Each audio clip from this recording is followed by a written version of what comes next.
Going back into the gym after 7 weeks of quarantine, have I lost progress, maintained, or have I made progress?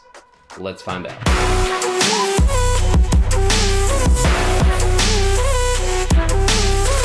Before we get into the video, hi, my name is Ryan Treadaway, founder of TreadawayTraining.com, where we help busy professionals get more results in less time through online training. If you want more information on body transforming training and nutrition topics every Saturday, consider subscribing. Now we're going to divide this video up into 3 sections. First, we're going to talk about training, then we're going to talk about physique, and then we're going to talk about nutrition with a little bit of work productivity and workout productivity stuff sprinkled in throughout those 3 topics. Now, just as one last bit of background information before we get too far into the video, I have had access to dumbbells, a bench, and bands throughout the course of the quarantine, and 2 days per week I've had access to an okay barbell for reasons that I've talked about in a previous video, so I won't take time to rehash that here, but if you're interested, I'll put that up in the cards and down in the description below. So I have been fortunate enough to have access to some basic equipment, even if my workouts have not been laid out in a very optimal way due to limited access to some of that equipment. Now, getting into the main meat of the video, the gyms opened up here in Alabama on May 11th, and my first session back in the gym was Saturday, May 16th.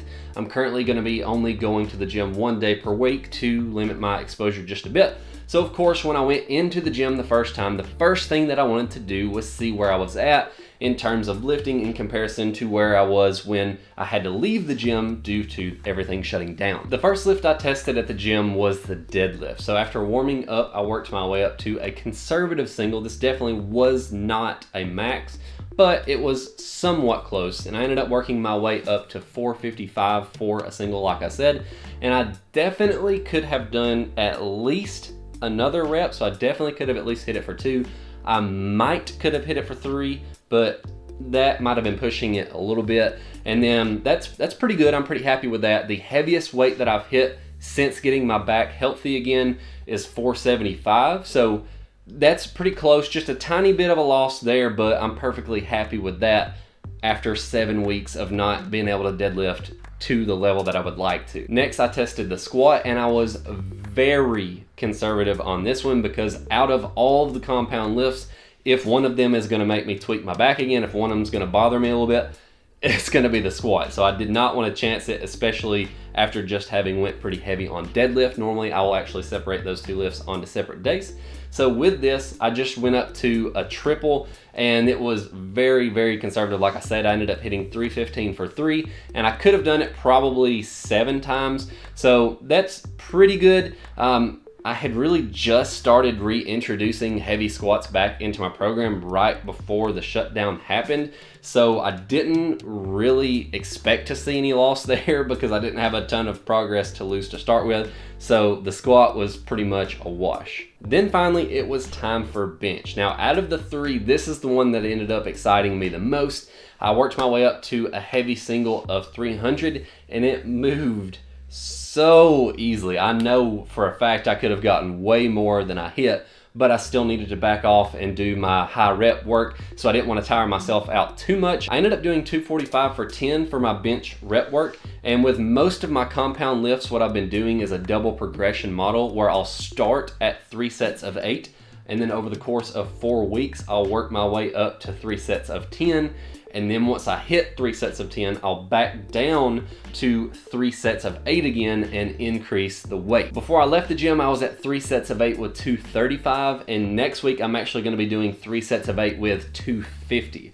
Now, obviously I was very pumped with how much progress I had made in the bench press, but the one thing that kind of stuck in my head was how easily everything went that day. So I knew on that next bench session, I wanted to push it just a little bit harder. So on Monday, the next bench session, I decided I was gonna push that single a little bit harder. I decided to go with 315, which is a weight that I have done recently. So I knew I was gonna be able to get it, but I did not expect it to be as easy as it was. So as soon as I got the bar in my hands, I just knew it was game on, and I wanted to see how far I could push it, and it kind of sort of ended up being a max attempt day.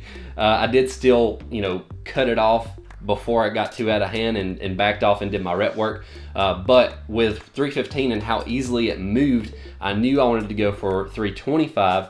I put 325 on there, got it in my hands. It also felt really good. It moved very smoothly as well. So I was like, well, shoot, I'm gonna go ahead and put 335 on there, and here's the attempt.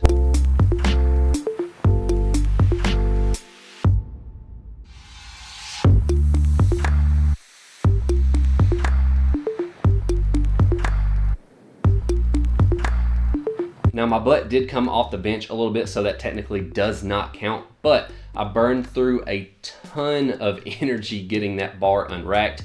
If I would have had a lift off, I know 100% for a fact that I would have been able to get that easily. In fact, if I had a lift off, I think I could have gotten at least 340, probably 345. I wouldn't go as far as to say 350, but I'm not gonna say I wouldn't have got it either. And I'm so pumped about that because my best bench of all time is 355, and I weighed 20 more pounds then than I do now. So as far as relative strength goes, that was my best bench session of all time. Now I'm not gonna go through all of my accessory lifts because that would take forever, but what I will say is kind of a blanket statement. All of my accessory lifts kind of fell in the range of maintained / didn't make any progress to gaining about 10 pounds on them. So all of them either maintained or I increased it just a little bit. Now with the strength that I've put on over the last 7 weeks, you would expect, yes, that I have put on some size. In fact, I've put on about 5 pounds in the last 7 weeks. Not all of that is muscle. We'll talk more about that when it comes to the nutrition side of the video, spoiler alert. But I have put on some muscle mass as well. In fact, Tracy has mentioned a few times in passing throughout the last few weeks that I do look bigger. So it does feel pretty good to kind of get that recognition from the wife. And then I'll throw some pictures up on the screen for you to look at. The one on the left, if I'm not mistaken, is actually the last time I was at the gym before the shutdown. So it's gonna be the most recent picture before the shutdown. And then on the left side, I'll throw up both some relaxed pictures first, and then some where I am flexed as well. And it's not a completely apples to apples comparison because the lighting is obviously a little bit different and it's not the exact same pose. But these are the pictures that I have, and I do have a pump in both pictures, so they are apples to apples in that way. And as you can see, I have put on a little bit of size, but I have also put on a little bit of fat, which leads us into the nutrition. My nutrition throughout the quarantine has not been great. We'll say that. And we're gonna blame that on Tracy. For some reason, she has gotten the idea to start baking throughout the quarantine. So she has made homemade loaf bread. She has made homemade cinnamon bread. She's made muffins. She's made homemade brownies. She's bought brownies. She's bought donuts. She's bought candy. She's had all kinds of crap in the house, and I do well with moderation with certain things. I can have ice cream in the freezer, for example, and just get one serving out and have one serving and be fine. But if you put something like mini muffins in front of me, or if you put like donuts in front of me, they're gonna just disappear all of a sudden, mysteriously. So I have definitely been overeating. So that's kind of been a double-edged sword because being in that calorie surplus has helped me to put on that size and has helped contribute to those strength gains. But at the same time, I kind of have pushed that calorie surplus just a little bit too far, and it has kind of spilled over into adding some fat as well. So I've gained 5 pounds during the 7 weeks. As I mentioned, I was at 188 before the shutdown, and then now I'm at 193 as of this morning. And most of that is not lean body mass. In fact, I'm gonna say 3 or maybe even 4 pounds of that 5 pounds that I've gained is probably fat, but that's okay because over the next 4 or 5 weeks or so, I'm gonna go on a little bit of a mini cut and I'm gonna lose down to about 185, kind of peel those layers of fat off and see what this mini kind of impromptu mini bulk has turned into. We'll kind of see the results from the last 7 weeks. Now, just as a couple of miscellaneous notes to add in here at the end, I did want to talk about, workout productivity, work productivity, stuff like that. So as far as working out is concerned, I do like being able to work out from home in the sense of I can work out whenever I need to. It's right here. I don't have to get ready and go to the gym. all that kind of stuff. So it's convenient, but on the other side of that same token, it is a little bit more difficult for those same reasons. So there's not that separation of, hey, this is when I'm gonna work out, this is gym time, I'm hopping in the vehicle, leaving the office, I'm leaving work, going to the gym and doing my workout, and then coming back home.